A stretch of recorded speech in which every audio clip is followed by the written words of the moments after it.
ቲና ከረጅም ጊዜ መጥፋት በኋላ ተገኝታለችና አባባን ማናግር ነገር አለኝ ብላው እየጠበቀችው ነበረ። አባባም እሺ ግቢ ብሎ ወደ ቤት አስገባት። እንደገባች ነገሯን አስተዛዝና ልትጀምር ስትል ቆይ ቲና፣ ከዛ በፊት ግን ይህ ቤት ከተጸዳ ቆየና ቤቱን አጽጂ ይላታል። እሷም እንግዲህ መጀመሪያ እስኪ ከታዘዝኩት ይራራልኛል በሚል እሳቤ ይመስላል እሺ ብላ ቤቱን አጸዳች። አድርገው ማታውቀው እሺ ጨርሻለሁ ብላ ስትመጣ ቲና ኩሽናው ይቀራል ደሞም ሽንት ቤቱም አለ ሲላት እምቢ እንዳትል ቸገራት። እሺ እንዳትል ደግሞ ሽንት ቤት ማጽዳት ያውም ቲና ግን በቃ አውጣ ውርዳ እሺ ማለቱ የሚሻል መሆኑን አስባ እሺ አለች። ቲና ሽንት ቤት አጸዳች። አባባ ተደብቆ እያያት ነበር። በቃ ውስጣዊ ደስታ እየተደሰተ ነበር።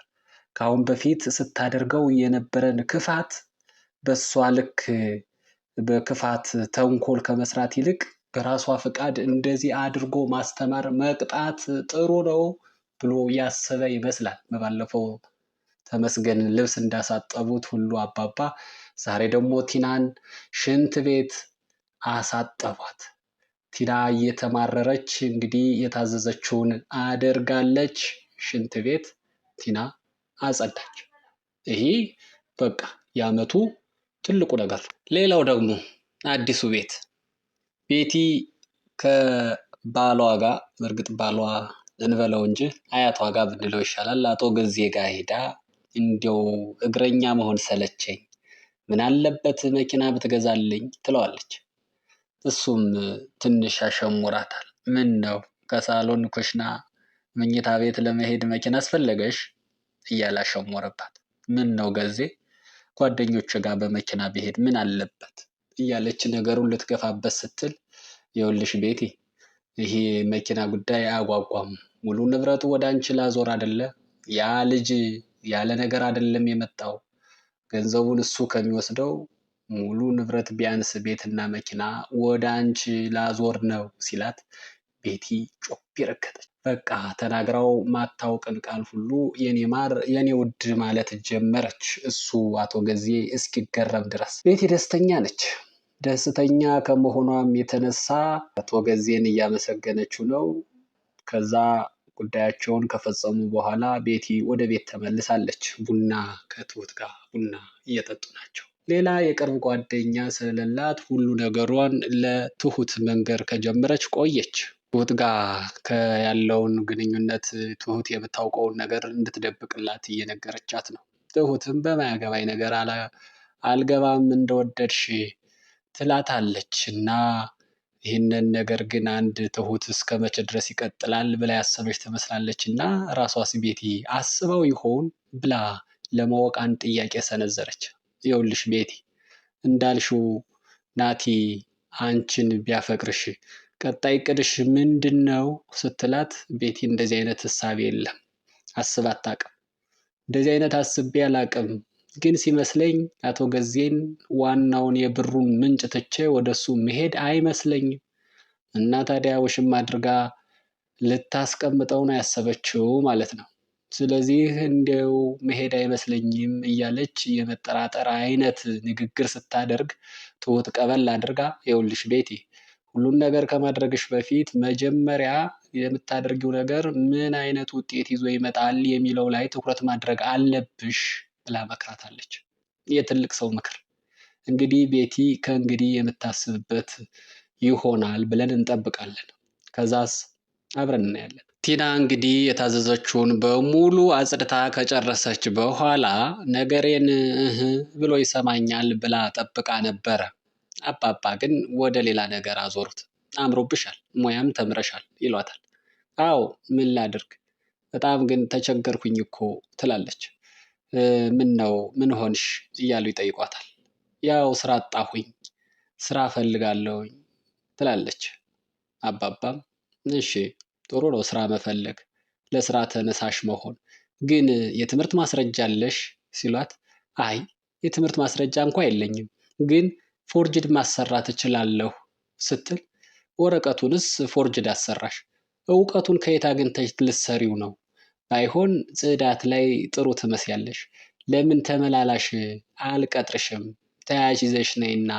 በእርግጥ አንቺ ተያዥ አይኖርሽም፣ እሷም እንደሌላት ተናግራለች። መታወቂያሽን ኮፒ አድርጊና ተመላላሽ ማጽዳት ትቀጠሪያለሽ፣ እቀጥርሻለሁ ብለዋታል። እና አሁኑም እስኪ ፕሪፎርም አሳይ፣ አንድ ቁርስ ጣፈጥ ያለ ቁርስ እስኪ ሰርተሽ አቅርቢ እያሏት ነው። እሷም ነገሬን እኮ ገና አልነገርኩም የመጣሁበትን ጉዳይ ስትል እሱን እየሰራሽ ታወሪኛለሽ ብሎ አባባ ቲና ላይ እንደቀለደችበት እየቀለደባት ነው። ቲናስ ወደ ቀደመ አመሏ ትመለስ ይሆን ወይስ እንግዲህ ከስተቷ ተምራ ከጥፋቷ ተምራ ወደ ትክክለኛ ሰውነት ትመለስ ይሆን የሚለውን የሚነግረን ጊዜ ነው። አብረን እናያለን። ሸበው ጉድ አምጥተዋል። አቶ ገዜ ብር አካውንቴ ላይ የለም ብለው አካውንታቸውን ለናቲ አሳይተውታል። ናቲ ደግሞ እኔ የጠየኩኝ የእናቴን ገንዘብ እንጂ ያንተን ገንዘብ አይደለም፣ ወደ ሳይሆን በግድህ ታመጣለህ።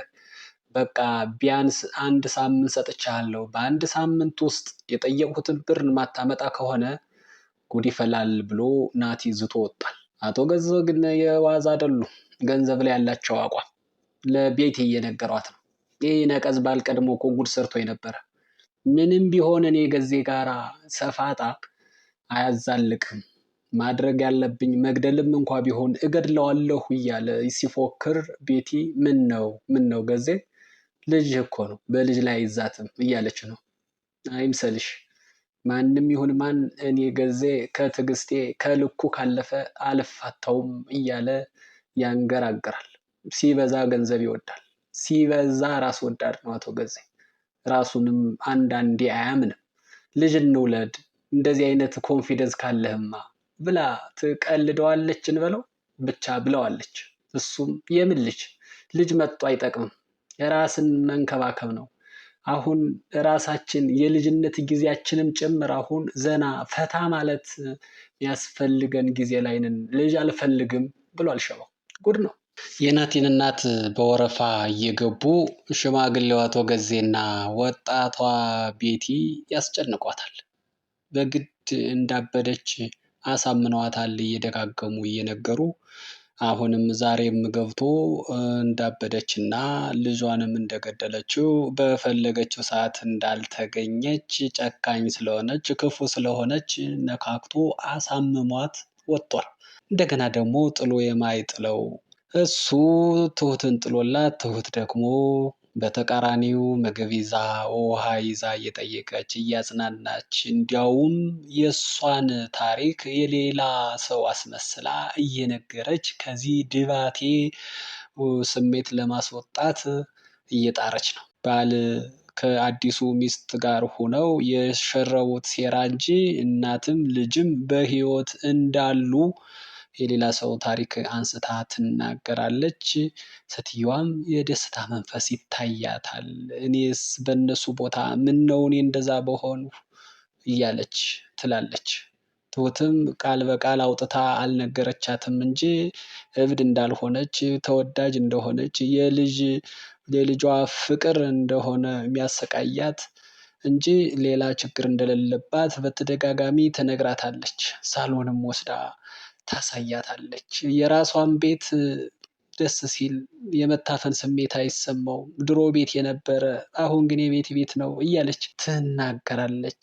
አሁንም ያንቺ ነው እያለች ትሁት ትነግራታለች። እሷ ግና ተደጋጋሚ ከመነገር የተነሳ አምና ተቀብላለች። እብድ እንደሆነች በዚህ ቤት ውስጥ ምንም አይነት ሚና እንደሌላት ተደጋግሞ ስለተነገራት አምናለች እና በቃ ወደ ነበርኩበት ልመለስ ሰዎች ሳይመጡ እያለች እያለ ቤቲ በሩን አንኳኳችው። ትሁት ምንም እንዳልተፈጠረ ተረጋግታ ተረጋጊ እኔ ያለሁ ብላ ሁሉንም እንደነበረ ካደረገች በኋላ እሷንም ወደ ክፍሏ መልሳ ቁልፉንም ከነበረበት አስቀምጣ ተረጋግታ ከፈተችላት።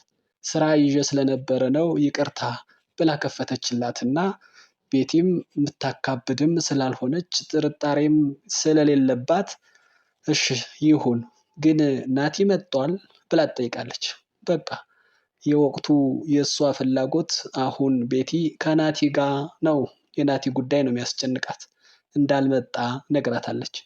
እሺ ከዛስ አብረን እናያለን። ናቲ ያምሯል። ቤቱን ተከራይቻለሁኝ አሁን ገንዘቡ ያስፈልገኛልና ወደ ስራ መግባት አለብኝ ብሩን ስጠኝ ብሎ ቀጥታ ከአባቱ ቢሮ ሄዷል። አባትየውም ደነፋ። አሁን የስራ ሰዓት ነው። ብሩንም በጊዜው በቅርቡ እንደማላገኝ ነግሬያለሁ። ጊዜ ስጠኝ ብዬሃለሁኝ። ደግሞም ጥናት መደረግ አለበት እያለ ለማለዘብ ሞከረ። ናቲ ግን ጥናት አድርጌ ጨርሻለሁኝ። አሁን እናቴ እንድትመረቅ ነው የምፈልገው ብሩን ብሎታል። በቃ ካመረርክ አሁን ይሄ የስራ ሰዓት ነው ቢሮ ስለሆነ ቤት እናወራለን አለው። ናቲም በዚህ ዙሪያ ላይ እዚያው ብዙ መቆየት የፈለገ አይመስልም ወጥቷል። እንደወጣ ሽማግሌው አቶ ገዙ ቅሌታም ሽማግሌ ለሚስቱ ለቤቲ ደውሎ ምሳ ልጋብዝሽ ያላት ይመስላል። እሺ ብላ ደስታ ስሜት እየታየባት እያለ ናቲ ቤት ደረሰና በር ተከፍቶለት ሲገባ ስታይ አይ ራሴን አሞኝ ነበር መሰለኝ፣ ህመም በመሰለኝ አሞኛልና አሁን መውጣት አልችልም ለነገ ይቀየርልኝ ብላ አስቀየረች። ከናቲ ጋር ክራሿ ነው። እና ናቲ ሲመጣ ደስ ብሏት በዚህ ጉዳይ ላይ ለማውራት እሱ ግን ይኸውልሽ ቤቲ ከአንቺ ጋር ምንም ማወራው ነገር የለኝም። የጠየኩት የእናቴ ገንዘብ ነው። በእናቴ ገንዘብ ጉዳይ ደግሞ ከአንቺ ጋር ምንም አይነት ንግግር የለኝም ይላታል። እሷ ግን ይኸውልህ ናቲ ሁሉም ነገር ከኔ ጋር ብታወራ እንደዚህ አይከብድም ነበረ። ሁሉም በእጄ ነው እያለችው ነው። አላደርገውም ከአንቺ ጋር አላወራም ብሎ ጥሏት ሄደ እና በጣም ተናደደች። ስትናደድ ምናልባት ሊያረጋጋት የሚችል ነገር እየፈለገች እያለ እየበረረች ሂዳ ምነው አስጠላለሁ ትላታለች። ትሁት ኧረ ቆንጆ ነሽ ያውም ልቅም ያልሽ እና ታዲያ እንዴት አነስኩበት ትላታለች። ትሁትም ለማን ለናቲ? ኧረ ትበጅበታለሽ አንቺ እኮ ቆንጆ ነሽ። ምናልባት የአባቱ ሚስት እንጀራ እናቱ ነሽ እና ሁኔታዎች አስፈርተውት ይሆናል እንጂ በቁንጅና እንኳ ምንም አይወጣልሽም ስትላት ደስ አላት። በዚህ መሃል ላይ ናቲ ተመልሶ መጥቶ አባቴ እየመጣ ነው ሲመጣ እናወራለን ሲላት በቃ ወጥተህ ከውጭ ጠብቀው ብለው እርፍ ቤቱ የእናቴ እኮ ነው ሲላት የምን እናት አላቅም አለችው። በቃ ከኋላ የመጣ እንደዛ ነው ነገሩ። ምን አጨቃጨቀኝ ብሎ ናቲም ወጥቷል። ኧረ ይሄ ነገር እንዴት ነው በግላጭ ዘረፋ። አሁን ጨዋታው እዚህ ደርሷል። እሺ ከዛስ እናያለን። ቤቲ ከናቲ ጋራ ከተነጋገረች በኋላ ንዴቷ አልበረደላትም። በቃ አንቺ ጋር ከመጨቃጨቅ ውጭ ሆኜ እጠብቀዋለሁ ብሎ ናቲ ወጥቶ ነበር እና እንደምንም ራሷን ካረጋጋች በኋላ አባቱ እንደመጣ ሄደሽ ንገሪው ብላ ትሁት ላከቻት። ለካ እንደዛ ያለቻት ስትወጣላት ጠብቃ እናቱ ጋር ለመሄድ ነበረ። እናቷ ጋር ግን ስትሄድ እንደ ድሮ ዛሬ አልተሳካላት። አዲስ ነገር ተፈጥሯል። እናትየዋን ልጅሽን ገድለሽዋል፣ ልጅሽን እጠላዋለሁ፣ አንቺ ነው የገደልሽው እያለ እየደጋገመች ስትላት እናትየዋ እንደ ወትሮ አልገደልሁትም እያለች ልታለቅስ አልቻለችም። ከዚያ ይልቅ ድፍረቷን አሰባስባ የቤቲን አንገት አነቀቻት። ቤቲ መተንፈስ አቃታት። ለጊዜው የሞተች ትመስላለች። እንግዲህ ቤቲን በሚቀጥለው ክፍል እናያለን የሚለውን አሁንም የሚቀጥለው ቀን ደርሶ የምናውቀው ይሆናል። የዛሬው ዝግጅት እስከዚህ ድረስ ነበረ። ቀጣዩን ክፍል ይዘን እንቀርባለን። እስከዛው ድረስ መልካሙ ነገር ሁሉ ከእናንተ ጋር ይሁን። ሰላም።